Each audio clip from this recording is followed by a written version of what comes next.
નાદના નાટાથી મળે છે અને નાદનો નાતો છે ને સાચો છે, પેલો શમશાન ઉદિત છે. બધા તો મારા મારા કરે પણ એ બધા શમશાન ઉદિત. પણ નાદનો નાતો છે ને અનાદિ કાળનો શરીર જતું રહે પણ એ નાતો રહે. સુંદર વાણીની અંદર દરેકે પોતપોતાની વાણી આવા ગુરુ મહારાજના સંતોના ચરણો એમના પુષ્પરૂપી જે પવિત્ર કરી વાણીના શબ્દો જે પવિત્ર થાય ને સંતોના ચરણમાં થઈ બીજા ક્યાંય પહોંચે. એક એક વાણીની અંદર જાણવા જેવું. જાણવાનું શું કે આ વાણી આપણને શું કહેવા માંગે છે, કઈ દિશા તરફ જવું છે, આ વાણીનો ભેદ શું છે, એ જો આપણા સમજણમાં આવે ને તો આપણો આ મનુષ્ય જન્મનો ફેરો સફળ થાય. હું તો હાલત એમ કહું, આ બધાને કીધું વાસ્તુ વાસ્તુ, પણ વાસ્તુ એટલે શું લોકો આપણે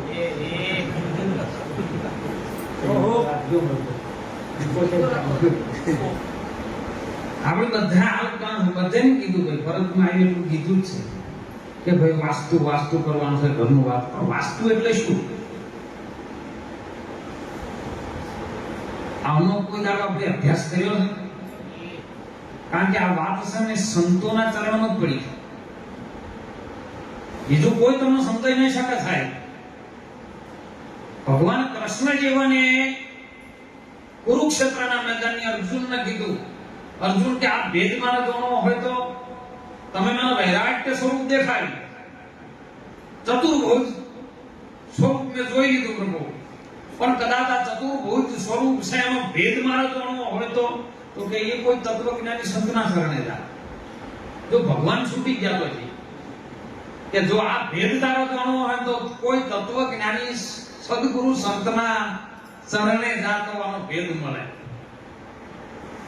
આ ગર્ભની શરીરની અંદર, એ ગર્ભની અંદર આ શરીર પોચ ભૂતોનું જે વર્ષિંગ બન્યું છે,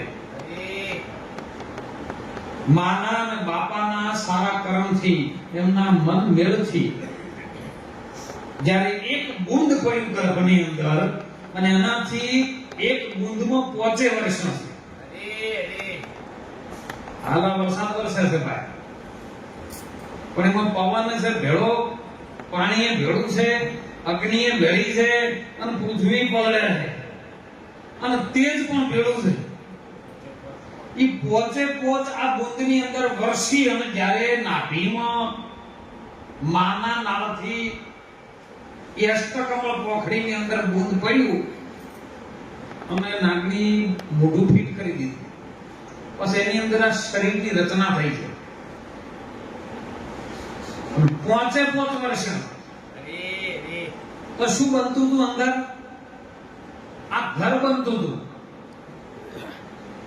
5 ભૂતોનું શરીર, જેને સંતોએ કોઈને ભાડાનો બંગલો કીધો, કોઈને ઘર કીધું, કોઈને મઢુલી કીધી, કોઈને ઝૂંપડી કીધી, જેને જેવો અનુભવ છે એવી વાત તેઓ પણ લાઈને સંતોએ ઠેરાઈ છે. એમ આ બંગલો જે બન્યો કાયાનો, અને પછી જ્યારે 9 માસ પૂરા થઈ ગયા એટલે 10મા માસની શરૂઆત થઈ. ગુરુના ચરણમાં પણ જ્યારે જોશો તાણે 9 દરવાજાની નવી રમતો છે ને બધી બંધ કરાવે ગુરુ મહારાજ. કારણ કે જે શરીરના 9 દરવાજા છે એથી નાકીથી છેડા આવે, કોનમાંથી ઠેઠી આવે, ઓખમાંથી ઓસરું આવે, મોઢામાંથી લાળ આવે, લિંગમાંથી એકી આવે, બધું આ બધું નવું છે એ બધું બંધ કરાવે. અને 10મો દરવાજો જે ગુરુના ભેદનો છે એ ગુરુ મહારાજ ખોલાવે અને એ કણ આપણો અવતાર થાય.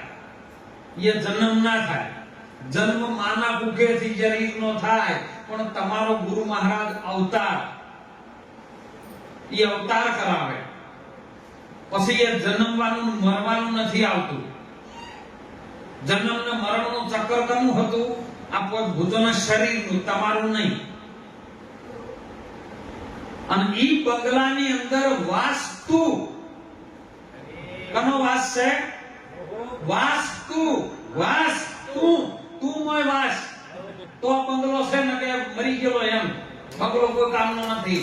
9 મહિના ઘરેલો હોય તોય એમ આ શરીરને રહેવા માટેનું વાસ્તુ. પણ તમારા અંદર આ કાયા બંગલાની અંદર વાસ્તુ એ પરિબ્રહ્મ નારાયણ આત્મા એ જ્યારે એની અંદર માના નાળથી નાળ કપાઈ પછી આવે જ છે. અગમ વાતો ઓળખી અવન ખોલી કરજો ખરી. અમે જાતા શેર જોવાના કુકુળ જોયા ફરી. એ ઠેકાણામાં અમે બધું ઠીક ભાળ્યું છે, પણ મારા નેણો મની રખ્યા હરી રામ. અગમ વાતો તમે ઓળખી લો ને ખોલી કરજો ખરી.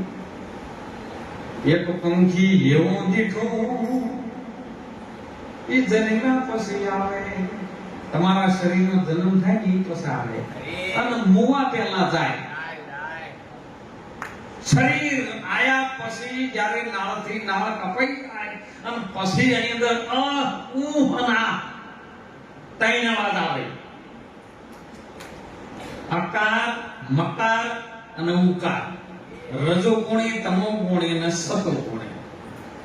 એ ગુણની આ માયા બંધાઈને શરીર જ્યારે હાલતું ચાલતું થાય ને પછી બધા વાટ જોઈ આપણે.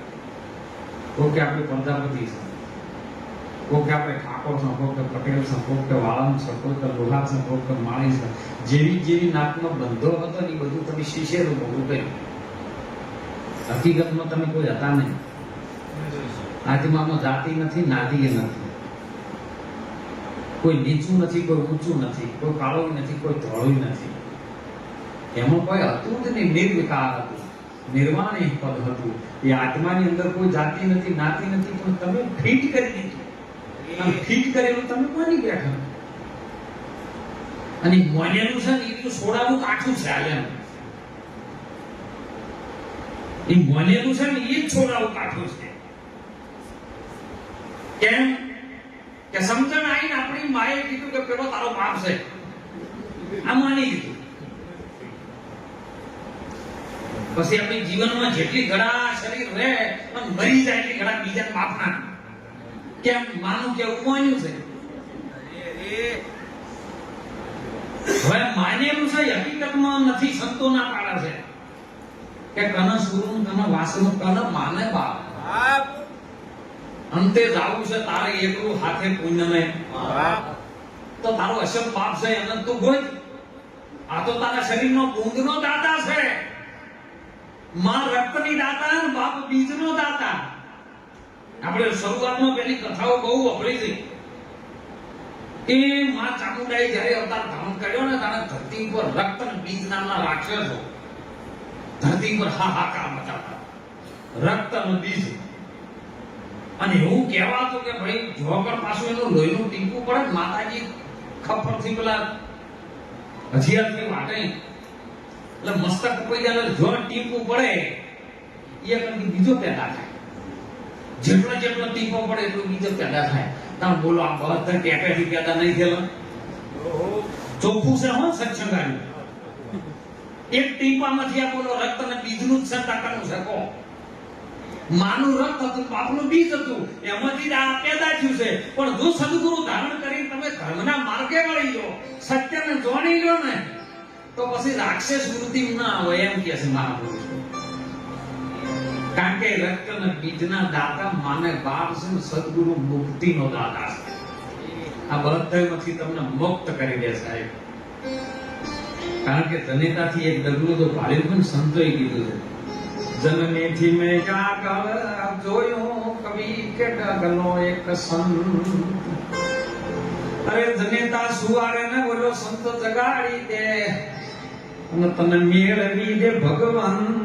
સંતોનો સ્વભાવ છે એવો અને જનેતાની ગોદ ના જેવો. સંતને પણ માં કહેવામાં આવી છે.